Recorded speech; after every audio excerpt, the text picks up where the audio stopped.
took in a lot of the upbringing and nurturing of us children here.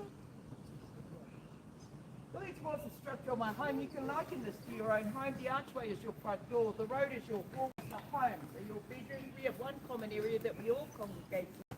This is your living or lounge area. We're focusing in on this war memorial archway, erected in 1950. The inscription up top there, Hoko Whituatu, translates to the uprising war party of two. Two is referring to our god of war, Tu Mātauranga. The names are listed down below. They are of all our men that went away to World War I and II and never returned. Some of these men, they lay in Gallipoli today. And on the 25th of April of each year, we call this Anzac Day. Australia and New Zealand Army Corps, two flags will go up, the Aussie and the New Zealand, and we will come here to commemorate these men. These ladies behind me, and those names are listed down below there, they are key to our history. We are key to their future. The bridge ahead of us, built in 1885. The river underneath there, Pueringa, the floating blossom. This river starts 20 kilometres back up at Wharawera, and its source is a fresh spring pool coming from the ground. As it makes its way through the geothermal, it does mix with underground sediment, but as children we get a lot of swimming down in this river. Absolutely. But you only have to rub your foot into the ground and you hit water. On either side of this river we have springboards and hoppers and there's no life in this river once it starts through. All this vegetation here, because it grows on top of geothermal, it thrives. We utilise 85% of all this vegetation still today, food, medicinal, clothing, resources like that. That plant right there in front of us here, that's called flax. We call it harakeke. 54 plus varieties of this plant, but only 3 that provide us with the fibre that we utilise out of that plant. We scrape it back. It's the toughest rope in the world. It's still useful weight today. But we use that plant for a lot of our garments, our cloaks.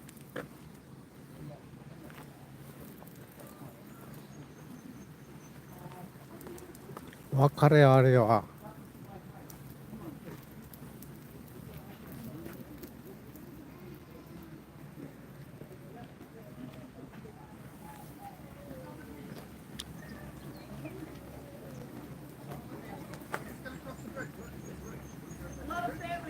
Raised here, right in this village. A lot of us have been raised born and raised here. Some of us, like myself, some of my happiest childhood memories is right on the street. See, we're known as the penny drivers. Where's the money in the street? As we came across the bridge, we were pulling up.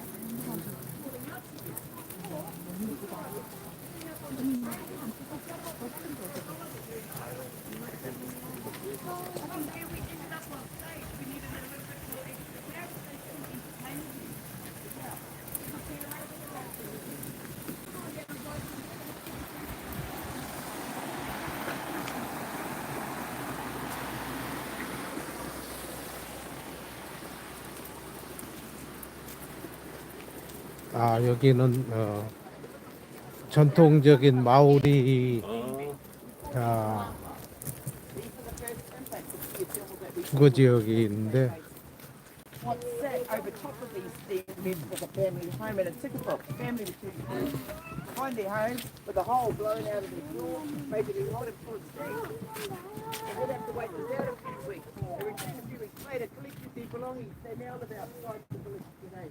This is the case for a lot of us. We live outside the village because of the case. We've lost our home. Basically, how does this work? Up underneath the ground, if it doesn't finish through the ground, it will cause the ground to soften, causing we do live outside, we live central to here, and we are allowed to come back in and utilise the It is in our cultural practices and traditions that we must maintain balance within the environment in which we occupy. This is key, not only because we sit on top of geothermal, but it pays to know how your environment can sustain you. We understand the geothermal, we understand where it starts, where it finishes, and how it flows. We don't make too much change to the land. We're great conservationists of our land. Our land is everything to us. You take away that land, that's worth fighting for and dying for. Absolutely. Animal population, we maintain this. Our rivers, lakes and seabirds, yes, we maintain it. And we ingrain this into our children because after we leave, this is their role to play. This is our responsibility back to the land. Yeah? Down there, an example of one of our sleeping houses back in the day.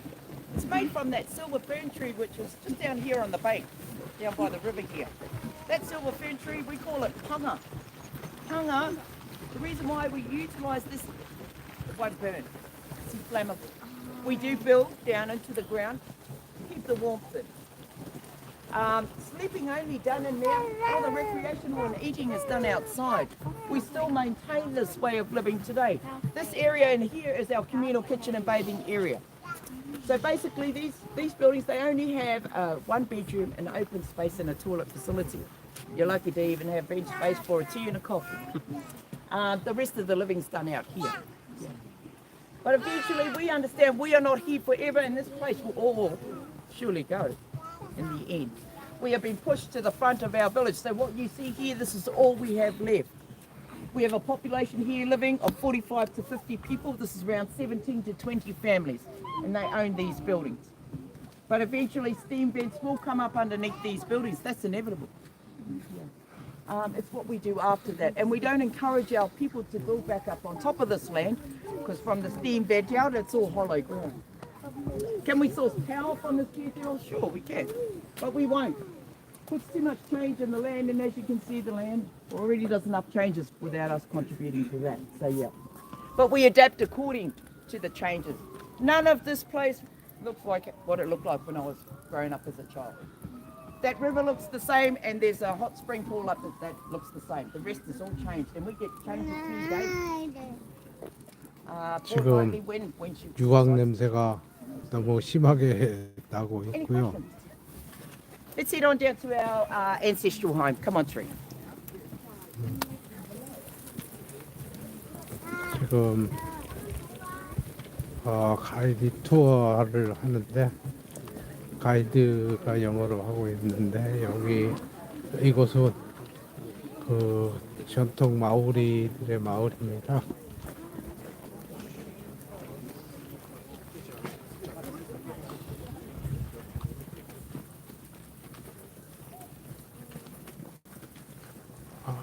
마레가 있네요.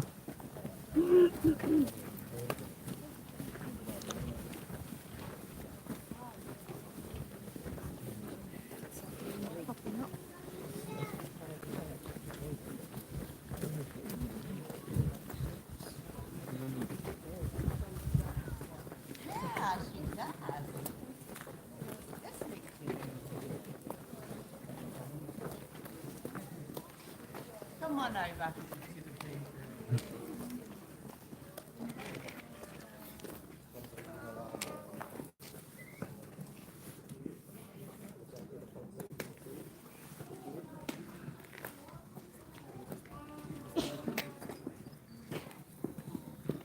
Come on over. Okay, this area that we've come to the heart of the village. Yeah. This is called a marae setting, and every tribe throughout the country will have an ancestral home to bring their people back to. We have 2 names for this house, Whare Nui, the big house, or Tupuna Whare, our ancestral home.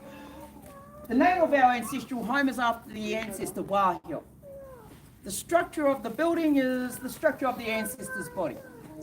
But we utilise this house for any wedding ceremonies, funerals, cultural workshops or programs, tribal meetings, we'll use this house. We can also accommodate people overnight for a few nights. It's popular with our school kids, they'll come and do their camping trips here. We're fully equipped with mattresses, clean linen, pillows, blankets. They'll sleep inside here.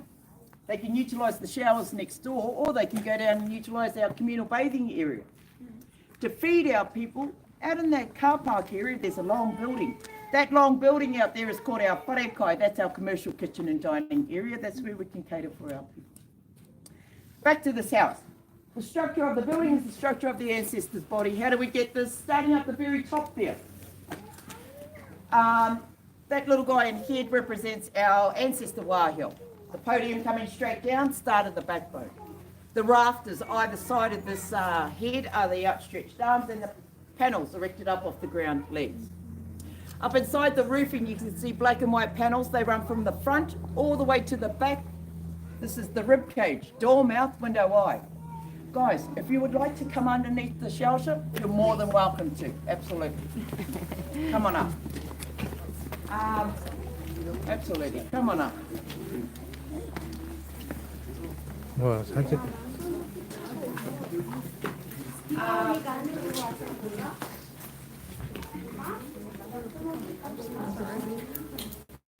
Therefore, when you enter inside this building, you're entering into the bosom of our ancestor.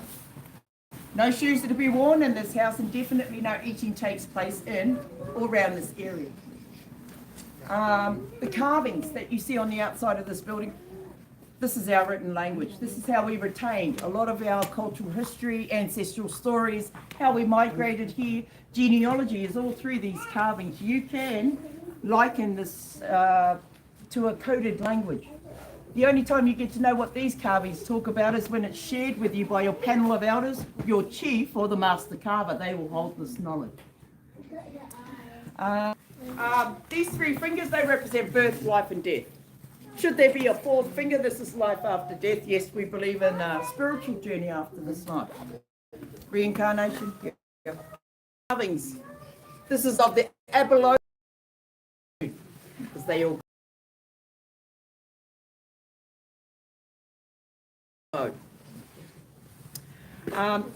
out front here, Marae Aotea, it is the most sacred part here. The reason why tribal disputes get settled out here, and that can turn into warfare. This particular area here is realm to is Tūmatauinga, our god of war, because of that fact. The flag post and bell. When we have funerals here, our funerals go from 3 to 7 days, depending on your status. 7 days, you're a chief. 3 days, general. On the first day, we will bring our loved one in that's passed. They will lay in state inside this home on the first day.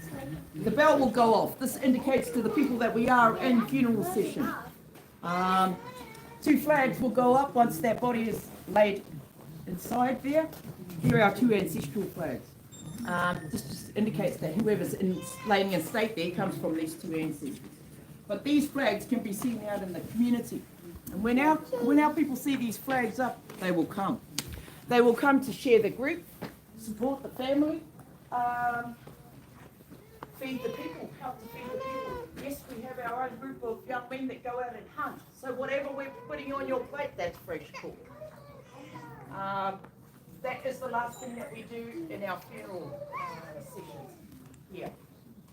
All formalities will get carried out in there. And then the last thing to do is feed our people, so we will move them from here out to our Whakakai area to feed them. The reason why, when we are in a funeral, having a funeral, we place ourselves in a tapu, a sacred state. To bring ourselves out of that sacred state, it's food. Food brings everything back to balance. So that's a huge part of some of our cultural practices that we do. That waharo, that's the original artifact that came down from Tarawera after the eruption. That was the main entranceway to the buried village. Same with that bell. That bell sat on Reverend Seymour Spencer's church. He was the local missionary up at Tarawera at the time of colonisation. He taught Christianity, reading and writing.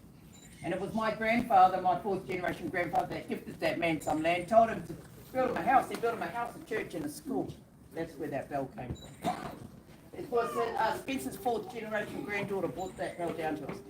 The Spencer family, they had their own cemetery up at Tarawera. Yeah. That came over in colonisation time.